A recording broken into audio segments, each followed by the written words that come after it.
Hello guys, welcome to disease to diet channel. This is Sara है। आज हम लोग जो है बात करने वाले हैं कैंसर के बारे में कि हमारी बॉडी में कैंसर आता कैसे है और कैंसर से हम लोग फाइट कैसे कर सकते हैं, कैंसर से हम लोग ठीक कैसे हो सकते हैं। ऐसा नहीं है कि अगर आप लोगों को कैंसर हो गया है तो आप मरी जाओगे या आप कभी ठीक नहीं हो सकते या कैंसर से आपको कभी छुटकारा नहीं मिल सकता। हो सकता है it's just a life style disorders. Okay, अभी लाइफ स्टाइल डिसऑर्डर कैसे आ जाते हैं? जब हमारी अर्ली स्टेजेस होती है कैंसर की, उस टाइम पे ना हम लोग अपनी डाइट पे फोकस नहीं करते हैं कि क्या चीज़ हमें लेनी चाहिए, कैसी डाइट हमें लेनी चाहिए, कैसी डाइट हमें नहीं लेनी चाहिए। उस स्टेज पे अपन लोग बस जो आ रहा है खाना शुरू कर दिया। किसी ने बोल दिया ये खा लो वो खा लो, आज मेरा मन कर रहा। हम लोग पहले डाइट पे फोकस नहीं करते, जिसकी वजह से हम लोगों को बड़ी बड़ी वाली बीमारियां हो जाती है। पहले कोई भी बीमारी है ना, वो छोटी स्टेज से शुरू होती है, एकदम से आप लोगों को कैंसर नहीं हो जाता। लेकिन जब तक आप लोग डायग्नोज करवाते हो ना, तब तक आप लोग बिल्कुल एंड वाले लेवल पे पहुंच जाते हो। आपकी जो स्टेज है वो आप 3+4 स्टेज पे जाके आपको वो चीज़ डायग्नोज होती है कि हाँ भाई मेरे को कैंसर है, अभी मेरे को ये दिक्कत आ रही है। उस टाइम आप डॉक्टर की तरफ भागते हो जिस टाइम आप कुछ भी खाने के लायक नहीं रहते। ठीक है, सबसे पहले तो आपके अंदर ये प्रॉब्लम आ जाती है कि आपको मैं थ्रोट कैंसर के बारे में बात करती हूँ कि जैसे आपका जो गला है, ठीक है, उसमें आपको स्वेलिंग फील होने लग जाती है। आपको पहले तो खाना खाने में, कभी तो खाना खाने में दिक्कत आ रही होगी ना, लेकिन तब आप डॉक्टर के पास नहीं जाते हो। उस टाइम आप खुद एक एमडी बन जाते हो, अपनी मर्जी से दवाइयाँ लेनी शुरू कर देते हो, अपनी मर्जी से कुछ ना कुछ लेना शुरू कर देते हो, विच इज़ कम्प्लीटली रॉन्ग। आपको अपने डॉक्टर से सलाह लेनी चाहिए। आपके ईयर में पेन होती है जिस टाइम, अगर आपको थ्रोट के साथ का कोई भी कैंसर है ना, थ्रोट कैंसर है या गले के साथ रिलेटेड कोई भी दिक्कत है, आपके ईयर में प्रॉब्लम आएगी।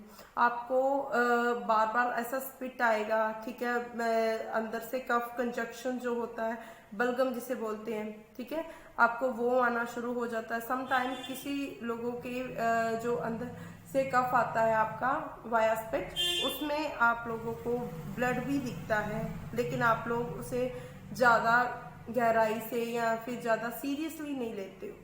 ठीक है, उसके बाद में आप लोगों के अगर कान में दर्द है, आप ले लेते हो इजी। आपकी अगर आवाज़ चेंज हो रही है, आप उसे भी सोचते हो कि गला खराब है तो आवाज़ तो चेंज होगी। आपको स्वॉलिंग यानी कि आपको निगलने में प्रॉब्लम आ रही है, खाना तो बड़ी दूर की बात है, अगर आपको पानी भी निगलने में प्रॉब्लम आ रही है या खुद की स्पीड ऐसे ये चीज़ करने में भी प्रॉब्लम आ रही है, इट मीन्स कि आपके थ्रोट में कुछ तो गड़बड़ी है। आपकी बॉडी आपको बहुत सारे साइंस एंड सिम्टम्स देती है कि भाई मेरे को ये प्रॉब्लम आ रही है, अभी मेरा इलाज करवाओ, अभी मेरा इलाज करवाओ, अभी मुझे ज़रूरत है, अभी मेरे ज़रूरत फील कर रही है बॉडी। लेकिन आप उस टाइम पे अपनी बॉडी पे ध्यान नहीं देते। छोटी मोटी दवाई, वो भी एक आपको जो डॉक्टर ने प्रिस्क्राइब की होती है, कोई भी, अगर आपको गलती से उस दवाई का नाम पता चल गया है तो आप अपने माइंड में वो नाम बिठा लेते हो कि अब मुझे बुखार के लिए पर्टिकुलरली ये वाली दवाई लेनी है, तो मुझे दवाइयों का पता है, मैं ये दवाई ले सकती हूँ या ये दवाई ले सकता हूँ। भाई किसी ने डिग्री की है, किसी ने आपके मतलब इतने समय अपना अपनी स्टडी को दिया है, वो बिना किसी रीज़न के नहीं दिया होता। कोई पागल नहीं होता। आप अपने डॉक्टर की, अपने फिजिशियन की सलाह ज़रूर लीजिए। ठीक है, चलो अभी बात करते हैं आपके कैंसर के बारे में। कैंसर में सबसे पहले आपके अंदर ना इन्फेक्शन, कैंसर शुरू होने से पहले इन्फेक्शन आएगा। इन्फेक्शन किसी भी, आपको यूरिनरी ट्रैक्ट में प्रॉब्लम हो सकती है, हो सकता है आपकी यूरिन में बहुत सारा ऐसे फोम आ रहा हो, जैसे झाग आ रही हो। ठीक है, अगर वो चीज़ नहीं, आपको इचिंग फील हो रही हो आपके यूरिनरी एरिया में, ठीक है, उसके साथ आपको यूरिन होल्ड करने में थोड़ी दिक्कत आ रही है या ये भी दिक्कत नहीं है, तो सेकेंडली आपको जैसे लगा लीजिए कि वॉमिटिंग बार बार आ रही है, आपका कुछ बर्निंग जैसा फील हो रहा है आपको, यहाँ पे कुछ भी खाते हो आपको एसिड बन जाता है बार बार, आपको आपके अंदर अल्सर्स बन जाते हैं, बार बार अगर आपके अंदर एसिड बन रहा है, कई बार ऐसा होता है कि हम लोग खाना खाते हैं ना, तो एक बहुत सारा कड़वा सा बर्ब आता है हमको, यहाँ तक से ना पानी यहाँ से वापस होकर चला जाता है, खट्टा थोड़ा सा कड़वा सा टाइप का, बिटर टाइप का जो होता है ना, वो इस टाइप का बर्ब आता है। इट मीन्स कि आपके अंदर जो है वो कहीं ना कहीं एसिड बन रहा है, और वो धीरे धीरे बन बनकर आपके अंदर जब इतना ही जलन होनी शुरू हो जाती है, तो वो जो जलन भी है ना, वो भी कैंसर का कारण बनती है। सेकेंडली, आपके सेल्स जो ओवर एक्टिव हो जाते हैं, और फिर वो जो है कैंसर को मतलब डिवाइड करना शुरू कर देते हैं आपके ब्लड में, आपके और बॉडी की साइड्स में, ठीक है। अभी इसको हम लोग डायग्नोस कैसे करते हैं? डायग्नोस ऐसे करना है कि आप लोगों को अगर इनमें से कोई भी साइंस या सिम्टम्स में से कुछ भी फील होता है, अपने डॉक्टर के पास जाइए। और अब आती है बात न्यूट्रिशन की। अगर आपकी डाइट प्रॉपर है ना, अगर आप लोग प्रॉपरली डाइट ले रहे हो, तो आपको पहली बात तो कोई बीमारी होती नहीं, और अगर है भी तो विद द डाइट आपकी जो मेडिसिन है वो बहुत जल्दी फर्क डालती है। आप सोचते हो कि कैंसर की कोई दवाई होती है? कैंसर की कोई दवाई नहीं बनती कभी भी। आप लोगों को सिर्फ वो चीज़ें दे देते हैं ऑन द करंट मोमेंट, आप जो फील कर रहे हैं। आपको न्यूजिया हो रहा है, न्यूजिया की मेडिसिन दे दी जाएगी। आपको पेन हो रही है, आपको पेन रिलीवर्स मिल जाएंगे। आपको रेडिएशंस लगेंगी, आपकी कीमोथेरेपी होगी, ठीक है, उससे आपका जो कैंसर है उसे ख़त्म करने की कोशिश की जाएगी। लेकिन इसकी कोई गारंटी नहीं होती कि दोबारा से वो सेल्स प्रोड्यूस ना हो। वो सेल्स प्रोड्यूस होते हैं और वो होंगे ही। सो उन चीज़ों को कंट्रोल करने के लिए हम लोग डाइट पे ध्यान देते हैं कि भाई हमारी डाइट जो है वो अच्छी रहनी चाहिए। आपके अंदर वो एक टाइम आता है जब आपके अंदर खाना बिल्कुल जाना बंद हो जाता है, तो आपके अंदर वो ऑपरेट करके सर्जरी करके एक पाइप डालते हैं, ठीक है, जिसके थ्रू आपको खाना इंजेक्ट किया जाता है। उस सिचुएशन पे ही अगर आप अपनी रिकवरी की तरफ ध्यान दें, तो दवाई एक तरफ काम कर रही है, आपका न्यूट्रिशन, आपकी डाइट दूसरी तरफ काम कर रही है। क्योंकि कोई भी सिचुएशन हो, हम लोग खाना नहीं छोड़ते। कोई भी किसी भी तरह की सिचुएशन हो, खाना हमारा चलता ही रहता है। तो अगर खाने से हमारी बॉडी की रिकवरी हो रही है, तो उसमें हमें कोई दिक्कत नहीं होनी चाहिए। सबसे पहले तो जैसे कि आप लोग पालक ले सकते हो, which is very good for the cancer patients, okay. आप लोग बीट रूट ले सकते हो, एंटीऑक्सीडेंट्स इसमें इतने ज़्यादा होते हैं। और सेकेंडली आपको रिकवरी में बहुत हेल्प करता है, ठीक है। शाम के टाइम आप लोग फ्रूट्स नहीं लेना, क्योंकि शाम के टाइम अगर आप लोग फ्रूट्स लोगे, हो सकता है आपको लूज मोशंस हो जाए, हो सकता है आपकी बॉडी उस चीज़ को शाम के टाइम एक्सेप्ट ना कर पाए। शाम के टाइम आप वेजिटेबल्स लीजिए ज़्यादा से ज़्यादा।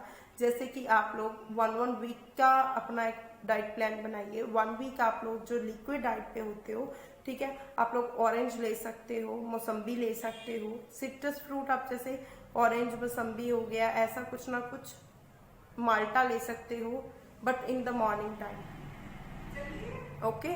और अभी जब लोग आप सुबह उठते हो, सुबह उठते ही सबसे पहले आप लोग जैसे अदरक होता है उसको बॉईल करके, because it's a anti cancer, it have the properties of the anti cancer.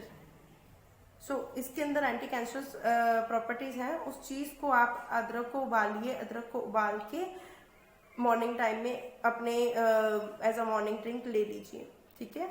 अगर आप लोग इंजेक्ट पे भी हो तो आपके अंदर वो इंजेक्ट किया जा सकता है, ठीक है। ऑन द अदर हैंड कुछ टाइम बाद कुछ ml जो है आपके अंदर फिर से जैसे ऑरेंज जूस, ठीक है, मौसम्बी जूस, ऐसा कुछ, ओके। आफ्टर सम टाइम आपके अंदर जो इंजेक्ट करना है वो जैसे हो गया beet root plus coconut water, इन दोनों को मिक्स करके ये आप चीज़ ले सकते हो। इट्स अगेन एंटी कैंसरस, और आपको जो रेडिएशंस लग रही हैं उसमें आपको सपोर्ट करेगा। अगर 50% आपका रेडिएशन या आपकी थेरेपीज है ना, तो 50% जो रोल है वो आपका जो है न्यूट्रिशन निभाता है, आपकी डाइट निभाती है।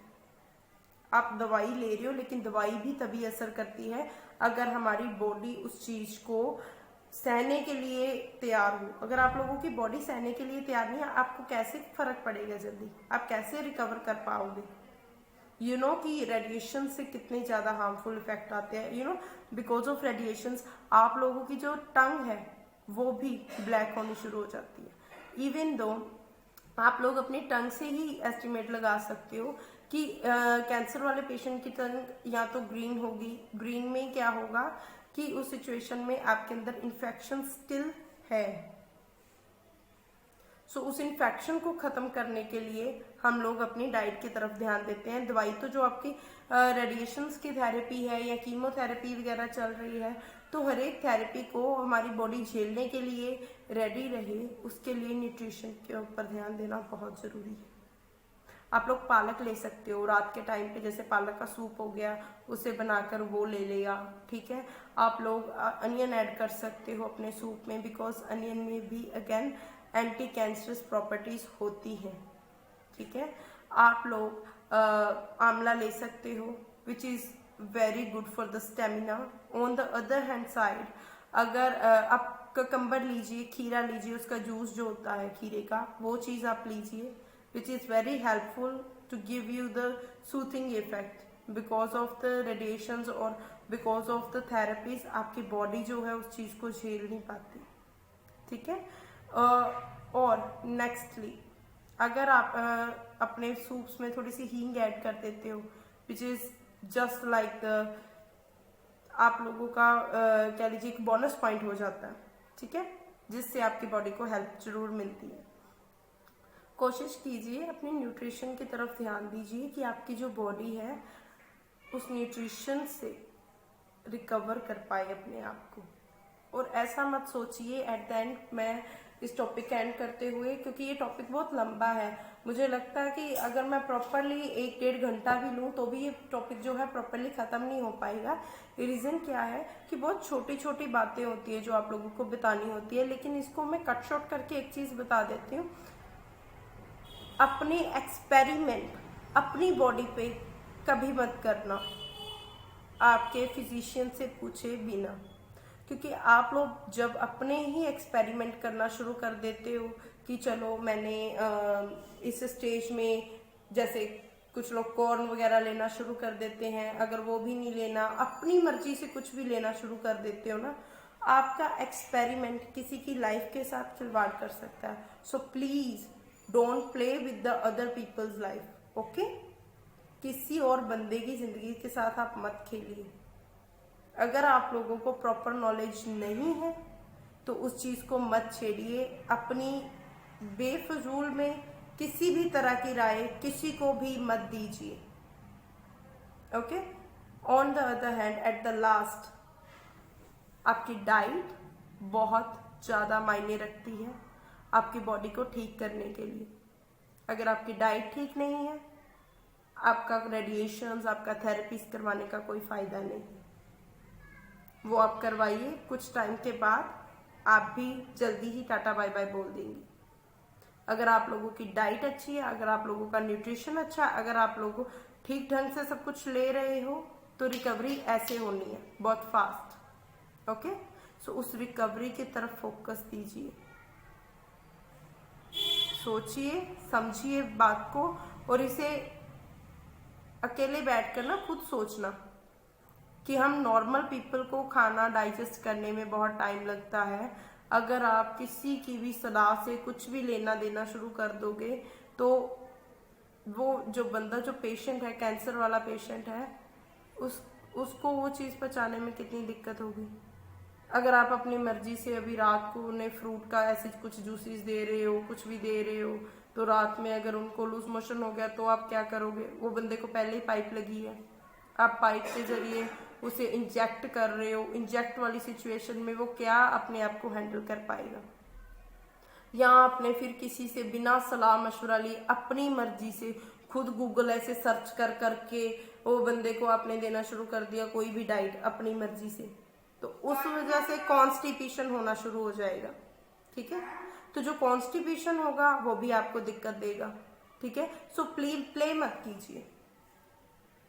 चलो अभी के लिए बाय, लेकिन कल के एपिसोड में मैं आप लोगों को बताऊंगी कुछ अदर ट्यूमर्स के बारे में, ओवेरियन ट्यूमर के बारे में आपको जरूर बताऊंगी। Thanks for watching my video, and if you like my video, please hit the like button and subscribe my channel for the more informative videos। और ट्राई करूंगी कि मैं आपको एक प्रॉपर डाइट प्लान बना के दूं फॉर अ वीक, कि जिसे पाइप लगी है, जिसका कैंसर जो है 3rd+ स्टेज पे है, उनके लिए एक मैं प्रॉपर वीडियो रेडी करूं कि क्या क्या विद द रेसिपीज, कि कैसे कैसे और क्या क्या सूप्स, क्या क्या कैसे कैसे जूसेस बनाने हैं आपने अपने पेशेंट को देने के लिए। Okay, so stay tuned with me and thank you for watching the video. Bye.